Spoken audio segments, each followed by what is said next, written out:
अब देखो practice set 29 करने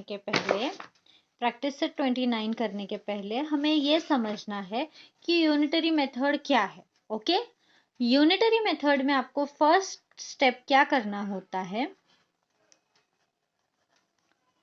वन आर्टिकल का वैल्यू फाइंड करना होता है। ओके, फर्स्ट स्टेप क्या है, एक आर्टिकल का मतलब एक का कीमत हमें फाइंड करना है। कैसे करेंगे हम, डिवीजन का मेथड यूज करके। ओके, एंड सेकंड स्टेप है कि गिवन आर्टिकल का फाइंड करना है। हमें गिवन क्वेश्चन में जो भी गिवन रहेगा उसका फाइंड करना है। क्या करके, कौन सा ऑपरेशन यूज करके, मल्टीप्लिकेशन का। ये आपको याद रखना है। फर्स्ट स्टेप कि वन आर्टिकल का हमें फाइंड करना है cost, one article cost division operation use करके। और सेकंड स्टेप है गिवन आर्टिकल का कॉस्ट फाइंड करना है मल्टीप्लिकेशन करके। ओके, एक और बेसिक चीज आपको याद रखनी है कि जब आप वन की वैल्यू फाइंड करते हो तो आप डिवाइड करते हो। एक की वैल्यू फाइंड करने के लिए आपको डिवाइड करना होता है और मेनी की वैल्यू फाइंड करने के लिए आपको मल्टीप्लाई करना होता है। ओके, मेनी बहुत, मतलब एक से ज्यादा का अगर आपको वैल्यू फाइंड करनी है तो आप मल्टीप्लाई करोगे, एक चीज की वैल्यू फाइंड करनी है तो आप डिवाइड करोगे। ये आपको बेसिक चीजें याद रखनी है यूनिटरी मेथड करने के पहले। Practice set 29, first sum. If 20 meter of cloth cost is rupees 3600, find the cost of 16 meter cloth. Okay, तो अब 20 मीटर का जो कपड़ा है उसका प्राइस है 3600, हमें फाइंड करना है 16 मीटर क्लॉथ का। तो जैसे मैंने आपको यूनिटरी मेथड में दिखाई कि हम पहले क्या करेंगे, एक की वैल्यू फाइंड करेंगे। पहले हम गिवन लिखेंगे 20 metre cloth cost is rupees 3600. Therefore, cost of 1 meter cloth is equal to, अब जो हमें दिया गया है उसे हमें डिवाइड करना है, 3600 डिवाइडेड बाय 20। अब हमें इसे डिवाइड करना है, 0 0 2 1 जा 1 कैरी 8 जा 180 रुपीज। तो एक मीटर कितने का हो गया, 180 रुपीज का। हमने ये कैसे फाइंड किया, जो हमारा गिवन है उसके हेल्प से। अब हमें बोला गया है कॉस्ट ऑफ 16 मीटर क्लॉथ। मैंने जैसे आपको बताया वन की वैल्यू फाइंड करनी है तो हम गिवन क्वांटिटी या गिवन आर्टिकल को डिवाइड करते हैं। अगर मेनी की वैल्यू फाइंड करनी है तो हम क्या करेंगे, जो हमारा गिवन है मतलब कि 16 मीटर मल्टीप्लाई बाय 180, इसे हम मल्टीप्लाई करेंगे तो आंसर आ गया हमारा ₹2880 रुपीज। बहुत इजी है, जो आपको दिया गया है उसे आपको डिवाइड करना है एक का वैल्यू फाइंड करने। जैसे ही आपको एक का वैल्यू मिल जाता है उसे आपको मल्टीप्लाई करना है जो गिवन है उसके साथ में। तो फाइनल आंसर हो जाएगा cost of 16 metre cloth is ₹2880। Question number 2. Find the cost of 8 kg of rice if the cost of 10 kg of rice is 325 rupees. तो cost of 10 kg rice is rupees 325, ये हमारा given है, ये हमने लिख लिया। अब कॉस्ट ऑफ 1 kg राइस हमें लिखना है। ओके, तो हम 1 kg कैसे फाइंड करेंगे, इन दोनों के हेल्प से। तो 325 डिवाइडेड बाय 10। अब बहुत इजी है, कभी भी कोई भी नंबर 10 या 100 या 1000 के ऊपर आता है तो वो डेसिमल में कन्वर्ट हो जाता है। तो यहाँ पे हम लिखेंगे हमारा नंबर 1 0 है तो यहाँ से एक नंबर के बाद यहाँ पे डेसिमल आ जाएगा। अब ये हो गया 32.50, 32 रुपीज एंड 50 पैसे होता है, इसलिए मैंने यहाँ पे 0 ऐड कर लिया। ओके, अब 1 kg का कॉस्ट मिल गया। अब हमें फाइंड कितना करना है, 8 kg का। तो cost of 8 kg rice is equal to 32 50 multiply by 8। अब इसे मल्टीप्लाई करेंगे। अब मल्टीप्लाई करके हमारा आंसर आया है ये, लेकिन यहाँ पे डेसिमल 2 नंबर के बाद है, तो हमने 2 जीरो के बाद डेसिमल ले लिया, और डेसिमल के बाद वाले जीरो हम काउंट नहीं करते, तो आंसर हो जाएगा ₹260। तो फाइनल आंसर हो जाएगा cost of 8 kg rice is ₹260. Third sum, if 14 chairs cost ₹5,992, how much will have to be paid for 12 chairs? तो कॉस्ट ऑफ 14 चेयर्स दी गई है हमें 5,992। कॉस्ट ऑफ 1 चेयर फाइंड करने के लिए हम क्या करेंगे, जो गिवन है उसे डिवाइड करेंगे। तो यहाँ पे डिवीजन करके आया है आंसर 428। अब हमें कितने चेयर्स के लिए फाइंड करना है, 12। तो cost of 12 chairs is equal to 428 multiplied by 12। अब इसे हम मल्टीप्लाई करके, तो मल्टीप्लाई करके हमारा आंसर आया है 5136। Cost of 12 chair is ₹5136। Fourth sum, the weight of 30 boxes is 6 kg. What is the weight of 1080 such boxes? तो पहले हम given लिखेंगे। Weight of 30 boxes is 6 kg. Weight of one box is equal to 6 divided by 30. इसका ये मतलब है 6/30। 6 1 जा 6 5 जा, तो 1/5 kg। तो ये मिल गया हमारा वेट ऑफ वन बॉक्स। अब हमें फाइंड करना है वेट ऑफ 1080 बॉक्सेस। तो ये हो जाएगा 1/5 मल्टीप्लाई बाय 1080। अब ये ऐसा ऊपर नीचे है तो ये डिवाइड होता है, ओके, क्योंकि देखो ये क्या हो जाएगा 1 इंटू 1080/5। तो ये ऐसा है तो ये डिवाइड होगा। 5 1 जा 5 2 जा 10, 5 1 जा 5, 3 कैरी 5 6 जा 30। तो आंसर हो गया हमारा 216 kg। ओके, तो फाइनल आंसर लिखेंगे हम, weight of 1080 boxes is equal to 216 kg. Okay. Fifth sum. A car with a uniform speed travels a distance of 165 kilometers in 3 hours.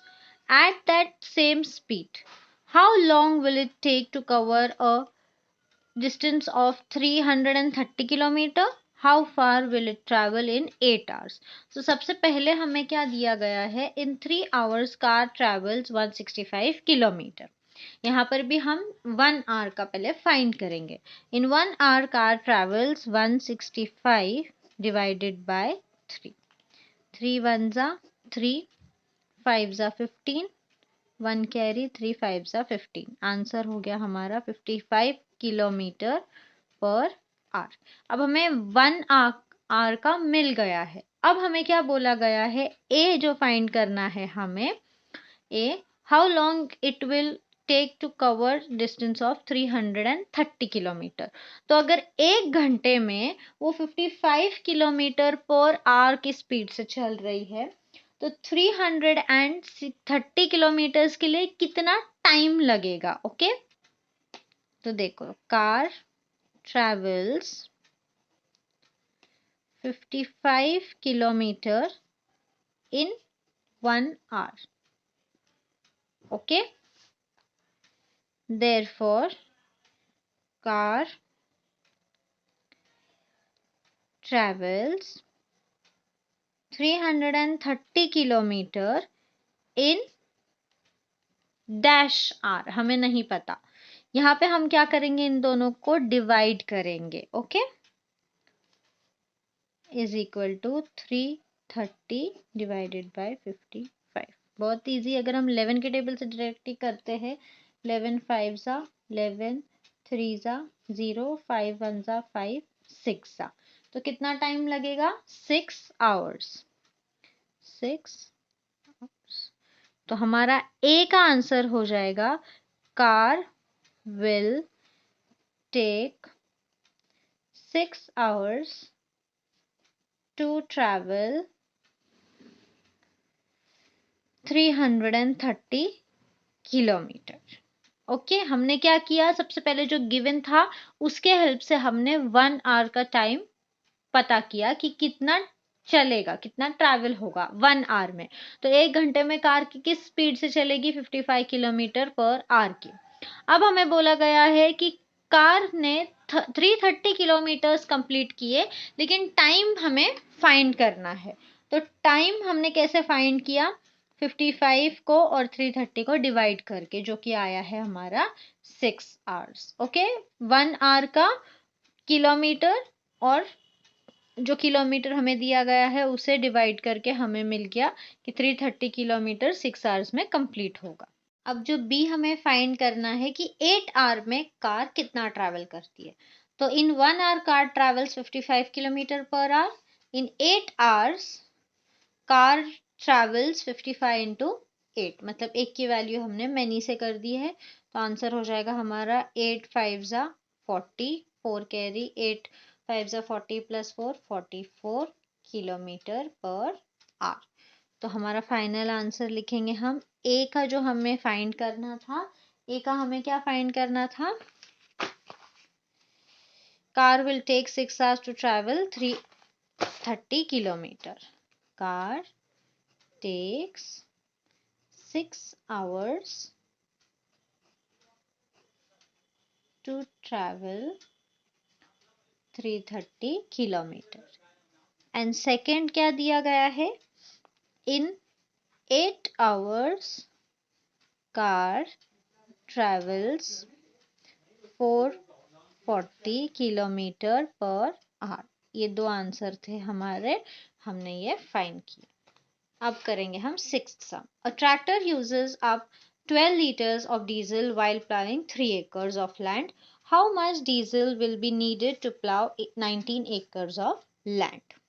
तो गिवन लिखेंगे हम सबसे पहले। 3 acres land plowing needed 12 liters of diesel. Therefore, ये जो 3 dots है ये therefore है। Therefore 1 acre land plowing needed diesel is equal to 12 divided by 3। तो 12 divided by 3 आ जाएगा 4 liters। अब हमें 1 की वैल्यू मिल गई है कि 1 एकड़ को 4 लीटर्स लग रहे हैं। ओके, 1 एकड़ को 4 लीटर्स लग रहे हैं। अब हमें कितना फाइंड करना है, 19 एकर्स का। तो diesel needed for 19 acres of land is equal to 19 into 4। 4 9s are 36, 4 1s are 4, 5 6 7, 76 liters। तो फाइनल आंसर हो जाएगा हमारा, to plow 19 acre land diesel needed is 76 liters। At sugar factory, 5,376 kg of sugar can be obtained from 48 tons of sugarcane. If Savita Tai has grown 50 tons of sugarcane, how much sugar will be obtained? तो 48 tons of sugarcane हमें 5,376 kg हमें मिलता है 48 tons of sugarcane से। Okay, यहाँ पे हम लिखेंगे From 48 tons, 5,376 kg sugar is obtained. Okay. Therefore, from 1 ton sugar obtained is equal to 5,376 divided by 48. Okay. यहीं पे हम कटिंग करेंगे। 2 2s are 2 4s are 2 2s are 4, 1 carry, 2 6s are 12, 1 carry, 2 8s are 16, 1 carry, 2 8s are। अब आ गया हमारा 2688 upon 24, 2 12s are 2 1s are 2 3s are 4s are 4s are 2 6s are 2 6 are 12, 1 carry, 2 7 are 14, 2 2 are 4, 2 3 are 2 3 are 6, 2 3 are 6, 1 carry, 2 6 are 12. अब 3 1 are 3 1 are 1 are 3 2 are, तो हमारा answer आ गया 1 1 2। अगर आपको ऐसी कटिंग नहीं आती है तो आप डायरेक्टली डिवाइड भी कर सकते हो, अब 1 टन में से हमें कितना शुगर मिल रहा है? 112 kg शुगर। अब हमें क्या फाइंड करने बोला है कि 50 टन्स में से कितना आएगा, तो यहाँ पे हम लिखेंगे from 50 tons sugar obtained is equal to 112 multiply by 50। ये एक 0, 5 2 जा 10, 1 कैरी, 5 1 जा 5 एंड 1 6, 5 1 जा 5। क्या आंसर हो गया हम लोगों का? 5600 kg। देखो ये जो है कटिंग, ओके, ये और ये जो मैंने डायरेक्टली मल्टीप्लाई किया है, ये मैं आपको नहीं अभी एक्सप्लेन कर रही हूँ क्योंकि आई होप आप सबको ये डिवीजन आता हो। अगर आपको ये कटिंग नहीं आती है तो आप डायरेक्ट इसे डिवाइड करना, अगर आपको ये मल्टीप्लिकेशन डायरेक्ट नहीं आता है तो आप यहाँ पे रफ कॉलम में कर सकते हो। ओके, तो अब फाइनल आंसर हो जाएगा हम लोगों का from 50 turns 5600 kg sugar will be obtained. In an orchard, there are 128 mango trees in 8 rows. If all the rows have a equal number of trees, how many trees would there be in 13 rows? सबसे पहले हमें दिया गया है कि 8 rows में 128 mango trees है, तो यहाँ पे हम लिखेंगे in 8 rows mango tree is equal to 128. Okay, therefore in one row mango tree is equal to 128 divided by 8. ये divided by numerator denominator form में भी अगर आप लिख लोगे ना तो वो डिवाइड हो जाता है। ओके, अब हम इसे 8 से डिवाइड करेंगे। 8 1 जा 8, 1 जा 8, 4, 8 6 जा 48, तो कितना हो गया? 16 मैंगो ट्री। ओके, तो 1 रो में कितनी ट्री है? 1 रो में कितनी ट्री है? 16 मैंगो ट्रीज है। अब हमें क्या फाइंड करने बोला है कि 13 रोज में कितनी ट्रीज होगी, तो in 13 rows mango tree is equal to 16 multiply by 13। अब हम इसे मल्टीप्लीकेशन करेंगे। 3 6 जा 18, 3 1 जा 3 and 1 4, 1 6 जा 6, 1 8 0 1, तो ये हो गया 208 मैंगो ट्री। तो फाइनल आंसर हो जाएगा इन 13 rows mango trees are 208. A pond in a field hold 1,20,000 litre of water. अब देखो एक पॉन्ड में 1,20,000 लीटर पानी है। Okay, it cost 18,000 to make such a pond, मतलब कि एक पॉन्ड बनाने के लिए हमें कितना पैसा लग रहा है? 18,000। ये जो है ये अभी तक हमें मिला है एक का, मतलब एक की वैल्यू मिली है, 1 की वैल्यू, 1 पॉन्ड एंड 1 पॉन्ड का प्राइस। ओके, 1 पॉन्ड की क्वांटिटी एंड 1 पॉन्ड का प्राइस मिला है। How much ponds will be required to store 4,80,000 litres. यहाँ पे हमें उल्टा क्वेश्चन दिया गया है। हर इसमें हमें क्या पूछा जाता था कि 1 की वैल्यू हमें फाइंड करनी होती थी, लेकिन इस क्वेश्चन में 1 का दिया हुआ है और हमें मैनी का देकर पूछा है कि कितना लगेगा। ओके, तो पहले हम लिख लेंगे कि 1 पॉन्ड की क्वांटिटी कितनी है? 1,20,000 लीटर्स। ओके, अब हमें पूछा गया है कि 4,80,000 लीटर अगर पानी है तो उसके लिए कितने पौंड लगेंगे। ओके, तो यहाँ पे हम लिखेंगे 4080 लीटर के लिए कितना लगेगा। हमें क्या करना है कि दोनों जो क्वांटिटी दी गई है उसे हमें डिवाइड करना है। 0 0 0 12 वन जा 12 4 जा, तो 4,80,000 लीटर्स ऑफ वाटर कितना लगेगा, उसके लिए 4 पॉन्ड्स रिक्वायर्ड। ओके, 1 पौंड के लिए 1,20,000 लीटर पानी था 1 पौंड में, तो 4,80,000 लीटर पानी कितने पौंड्स में रहेगा, तो हमें आंसर मिल गया है 4। ठीक है, अब जो सेकंड हमें पूछा गया है क्वेश्चन में कि cost of 1 pound making is ₹18,000।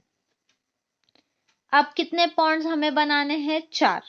Therefore, cost of 4 pond making is equal to 18,000 multiplied by 4. तो ये 0 0 0 4 8 जा 32 4 1 जा 4 5 6 7, कितने पैसे लगेंगे, 72,000 रुपीज। फाइनल आंसर लिखना है कॉस्ट ऑफ 4 पॉन्ड्स इज ₹72,000 और हमने बनाए हैं 4 पॉन्ड्स, तो 2 आंसर लिखना है हमें